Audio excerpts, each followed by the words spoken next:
back to United News. I'm your news anchor, Valentina Solar, coming to you live on August 12, 1945. This afternoon, we will hear from Paul Tibbets Jr., who took on the daring task of dropping the atomic bomb on Japan. Although we did drop the atomic bomb, Canada and the United Kingdom supported the creation of nuclear weapons. Here we can see two representatives agreeing to participate in the U.S. Manhattan Project in 1942 after a few negotiations about joining the nuclear age. These atomic bombs were created by Robert Oppenheimer during the Manhattan Project, the start to the development of the nuclear weapons under the supervision of the Major General Leslie Groves. About $2 million were needed for the process of building factories for the weapon and for the making process. From years of research, a gun-type fission weapon and an implosion nuclear-type weapon were developed as the two different types of atomic bombs. The first atomic bomb was tested at Alamogordo Bombing and Gunnery Range in New Mexico on July 16, 1945, and was called the Trinity Test. The next atomic bomb dropped on Hiroshima and Nagasaki, Japan, just 1 month following the Trinity Test. Now for a few words from Paul Moorfield Tibbets Jr., who dropped the little boy on Hiroshima 6 days ago. Thanks, Valentina. We're here with Paul Tibbets, pilot of Enola Gay, that dropped the bomb on Hiroshima. So, Paul, what were your initial thoughts going into this mission? Well, I was given the assignment to get everything ready about a year ago, late September, so I was pretty confident in all my crew. We've been working on it for a while, and I knew that the time had come to do something to really put an end to this war. Wow, so what was it like when the bomb left the plane? Once the bomb let go, the whole plane just kind of lurched up because, obviously if you let go of a 5-ton bomb out of a plane, it's going to go crazy. And then, it was. So, what did you exactly see when the bomb hits the ground?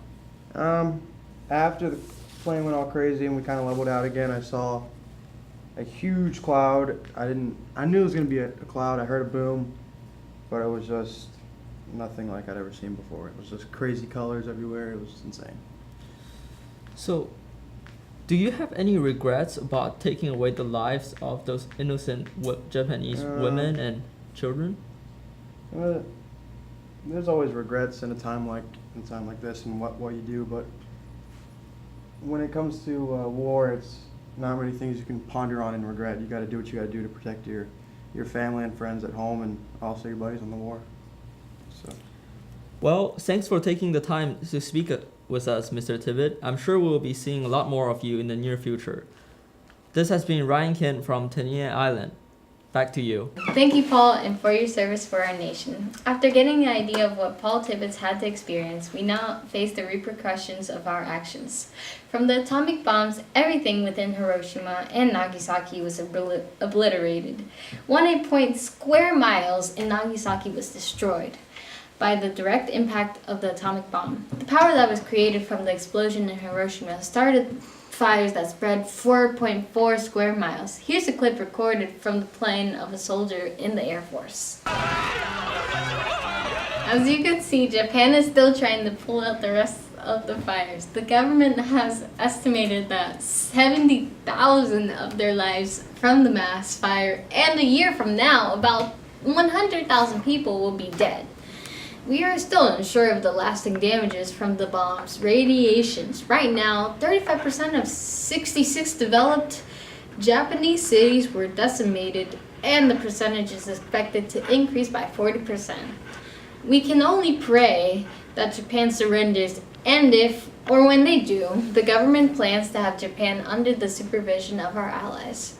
Finally, David Wu, an immigrant from China, is here to speak about his input on the matter at hand. Thank you, Valentina. Now, David, I'm pretty sure you've heard of the dropping of the atomic bombs on Hiroshima and Nagasaki. What are your thoughts? Well, the atomic bombs was extremely measures that needed to be taken. It saved many American soldiers' lives, but also it killed a lot of innocent Japanese people. What move do you think Japan will make next? I think Japan is pretty much in ruin, especially Nagasaki and Hiroshima. I think now Japan needs to worry more about reconstruction. I don't think they can stay in the war anymore. I think they're gonna surrender soon. All right. Thank you for your time, David. Now back to you. All right, thank you, Rebecca, and that's all for now. We'll see you after the break.